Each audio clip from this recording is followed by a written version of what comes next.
Aujourd'hui, on va attaquer un sujet des plus sérieux et des plus sensibles. Je sais, probablement, encore une fois, je vais me faire attraper la veste, et à juste titre, ou pas.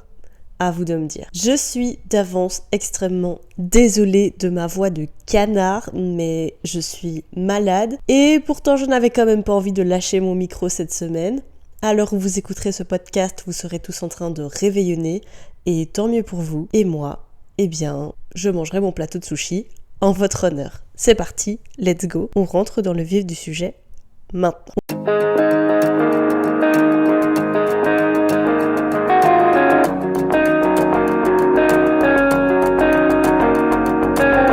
Hello la team Tylo, j'espère que vous allez bien.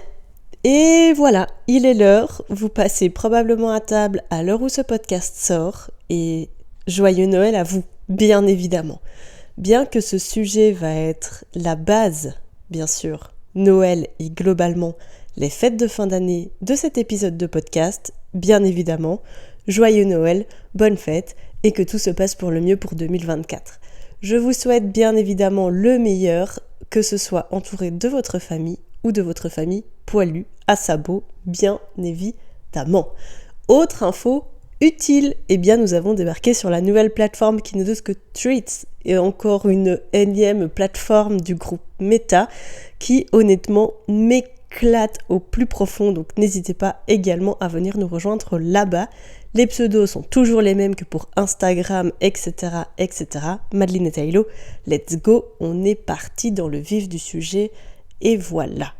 On redescend en pression, on s'installe, on prend son petit café ou cette petite coupe de bulle. Si, comme moi, vous passez ce réveillon 2023, seul sachez que c'est normal et il n'y a rien de grave à ça.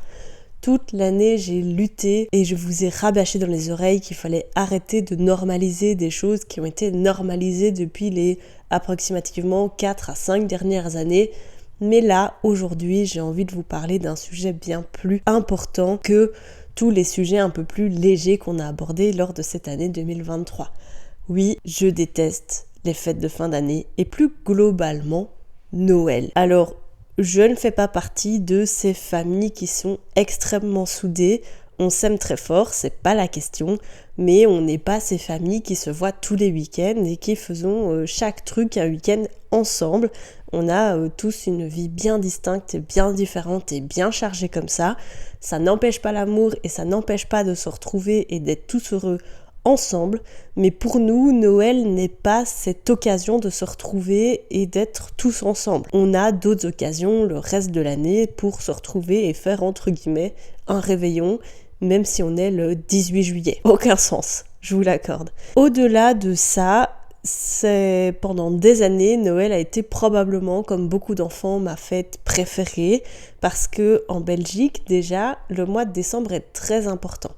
C'est le mois, je pense, le plus attendu de la plupart des enfants, en tout cas de moins de 15 ans, parce que début décembre, nous avons la venue de Saint-Nicolas, et là, vraiment, je vous jure, dans les écoles, c'est un truc de fou, on attend tous ça. Et puis, après ça, commence l'installation du sapin, et aussi tout ce qui est calendrier de l'Avent, etc. Et on peut pas nier quand on est enfant, tout le monde adore ça. Ouvrir sa petite case tous les jours, avoir son petit chocolat, son petit Playmobil, son petit Lego, bref, c'est quand même super cool. Même à l'heure actuelle, l'année dernière, eh bien, c'était pas pour moi le calendrier de l'Avent, c'était pour mes chats. Et cette année, je voulais en commander un pour les chevaux, mais je m'y suis, comme tous les ans, pris trop tard, et donc, il y en avait plus. Bref, vient là, Noël, très familial pendant des années, avec toute la famille réunie, les grands-parents, etc. C'était vraiment un de mes meilleurs souvenirs d'enfance.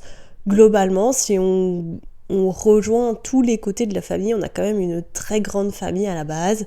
Et puis vient le moment où papa, maman se séparent, tonton, tata se séparent et les groupes de famille sont de plus en plus restreints. Je sais que ma famille n'est pas la seule dans ce cas-là. Il y a des familles qui acceptent de continuer à se voir, il y a des familles qui se recomposent, il y a des familles qui restent restreintes.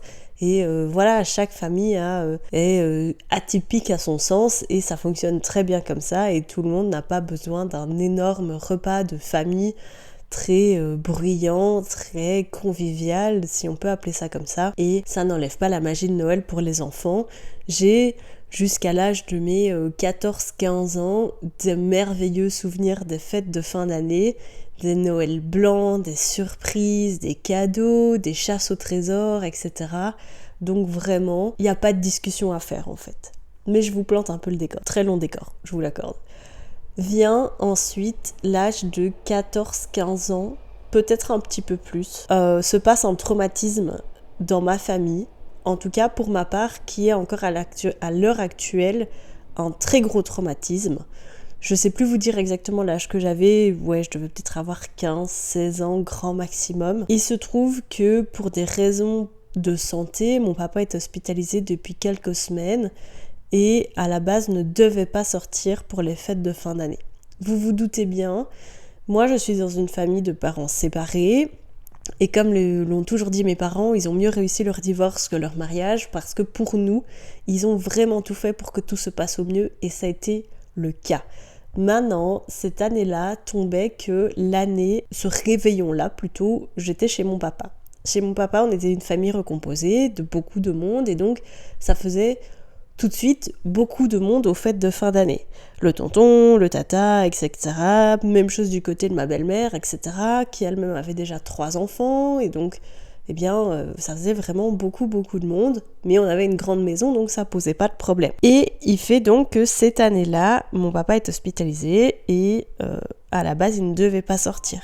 Donc on s'était dit, c'est pas grave, on ne fera rien de spécial pour Noël, et la clinique nous avait même dit, si vous voulez venir réveillonner à la clinique, il n'y a pas de problème, jusque, je sais plus, à 22h30, 23h, on devait être partis, mais le principe de réveillonner tous ensemble était cool.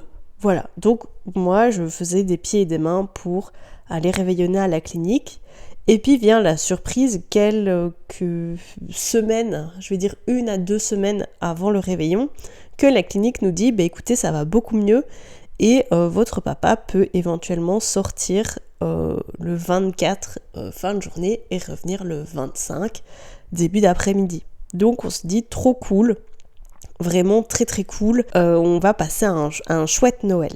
Bon, qui fait que du coup, on organise Noël à la maison. Enfin le réveillon de Noël à la maison, avec du coup la famille de machin, la famille de trucs, etc. Vraiment beaucoup de monde pour vraiment marquer le coup. Et ça, c'était vraiment l'idée extrêmement chouette pour une ado de 16 ans, de se dire, on va passer Noël en famille, dans le cadre familial et pas à l'hôpital. Qui fait que, après discussion, etc., je vous évite tous les vices qui se cachent là derrière, parce que on va pas raconter le fond, on va plus mettre la forme. Sur un, on va dire, commun accord, mon papa décide, pour des raisons de sécurité envers lui, de ne pas sortir de la clinique et dit c'est pas grave, vous avez tout prévu, réveillonnez tous ensemble, on passera le 25 ensemble. C'est comme ça que ça se passe, et donc moi j'avais dit par respect, j'aimerais que du coup on fasse ça en comité restreint, qu'on fasse pas ça genre la grosse soirée de Noël avec tous les trucs, etc. C'était également l'époque où commençaient mes TCA, donc déjà bien même au-delà de ça, j'étais déjà très mal dans ma peau, et en plus de ça, moi j'ai vécu ça comme une trahison, qu'on me retire mon papa pour les fêtes de Noël, et c'était comme ça. Donc c'était grave, pour moi c'était vraiment très grave, j'étais bien entourée au niveau de mes amis, etc. Et en fait, pourquoi je vous explique tout ça ? Parce que c'est de là que vient le traumatisme des fêtes de Noël, et qu'après je n'ai plus vraiment apprécié ça. C'est que malgré la décision de ne pas sortir de la clinique, sur la forme, on va continuer la forme, toujours pas le fond, la famille de ma belle-mère ne s'est absolument pas empêchée de faire la fête, mais de faire la fête, la vraie fête, pas juste un petit repas, etc., chill, tranquille. Non, ils ont fait la fête jusqu'à pas d'heure, Et donc, moi, je suis partie en crise de boulimie totale et je crois que c'est également la première fois que je me suis fait vomir. Le lendemain, dans la logique des choses, on va donc voir mon papa à la clinique et voilà, personne n'a assumé ce fait. Bien, tout le monde avait réveillonné comme si de rien n'était et moi, à l'époque, je n'ai absolument rien dit et j'ai continué ma vie tranquille. Donc en fait, de là, pour moi, les fêtes de Noël n'ont plus jamais été pareilles. Alors attention, je sais qu'il y a ce côté très familial, etc. Mais il y a d'autres aspects après ça que je vous expliquerai que je trouve très négatifs dans cette fête. Maintenant, moi j'ai perdu ce côté familial de cette fête, bien que j'en adore toujours le sapin, les décorations, etc. Je vis avec 2 monstres poilus qui courent partout, donc vous me connaissez, je n'ai pas mis de sapin, je n'ai pas envie de rentrer chez moi un jour et d'avoir mon sapin littéralement par terre. On testera peut-être l'année prochaine, mais cette année on est safe, pas on prend ses marques, mais on voit comment ça se passe quoi. Bon, ça c'est pour la forme de pourquoi j'ai commencé à ne plus aimer Noël. En grandissant, c'est autre chose qui m'a dérangée dans les fêtes de Noël. Moi, mon côté familial, voilà, c'est estompé et à la fois renforcé au fil des années, mais différemment. C'est-à-dire qu'on n'a pas besoin de se retrouver à des dates précises pour être content d'être ensemble. Si on se retrouve le 23 juin, je sais pas moi, pour aller bruncher tous ensemble, on est aussi content que de se voir le 24 décembre où tout le monde est fatigué de son année, tout le monde est fatigué de sa semaine, etc., etc. N'oublions pas que dans ma famille, il y a des gens dans l'horeca, il y a des gens dans le commerce, il y a des gens aux études, il y a des gens qui sont indépendants et donc on est une famille qui travaille énormément. Et oui, le dimanche, eh bien, on est tous fatigués en fin de journée et on n'a pas envie spécialement de se dire on va faire un brouhaha d'enfer et se mettre une pression d'enfer juste pour recevoir tout le monde. Moi, tu m'invites, tu me fais un spaghetti bolognaise, on est tout pareil et il n'y a pas besoin de cadeaux et tout le tralala qu'il y a autour de Noël. Ce qui me dérange aussi autour de Noël, et pourtant, mon premier job était vendeuse de décoration de Noël. C'est quand même incroyable. Non, alors j'adore vraiment la décoration de Noël, je trouve ça magnifique, je le redis, mais il y a tout ce côté commercial et très US qui s'est installé en Europe autour de Noël. Tout le monde veut un Noël américain, mais en Europe, Noël n'est pas installé comme ça. Noël, le 3 janvier, c'est terminé.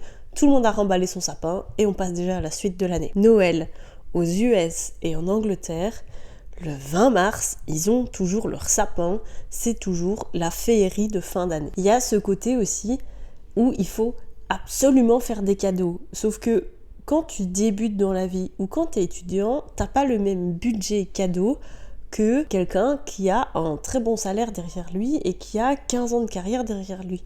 Donc ça, c'est ce côté très... il faut s'offrir quelque chose, etc. Mais pour moi, c'est pas ça. Noël, c'est familial, c'est aimer se retrouver ensemble. Et si on mange juste des chips et qu'après on n'a plus faim, bah c'est pas grave. C'est pas commencer à faire des proutes-proutes, des bons chics bons genres. Il faut aller chercher le meilleur champagne du Deleuze parce que, sous prétexte que c'est Noël. Et vous n'avez pas envie juste de vous retrouver en pyjama au coin du feu à manger un gâteau au chocolat et juste rire devant un film, une comédie ou une connerie pareille. Enfin, moi, ça, c'est mon idée de Noël parfait. J'ai pas besoin d'avoir un apéritif, entrée, plat, dessert, fromage, gâteau, mignardise, vin chaud. Moi, de toute façon, vous m'arrêtez après l'entrée, j'ai plus faim. Donc, ce côté cliché, film américain, tout le monde est matrixé de « il faut le Noël blanc parfait », etc. Je trouve ça juste abominable. Les gens se mettent une pression horrible autour de cette fête. Il y a une anxiété qui s'installe de mi-novembre à mi-janvier parce qu'il faut que tout soit parfait, parce qu'on enchaîne les réveillons, parce qu'il faut les cadeaux soient là à temps, parce que chic, parce que tchac.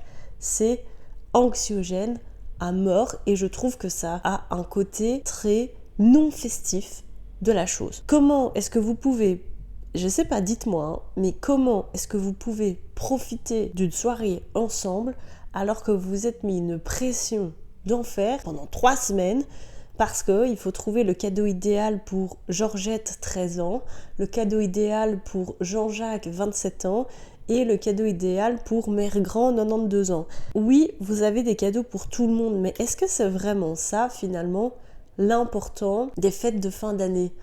L'important des fêtes de fin d'année, est-ce que ça ne serait pas de juste être ensemble et juste être content d'être ensemble ? Et oui, et profiter des lumières et du sapin, etc.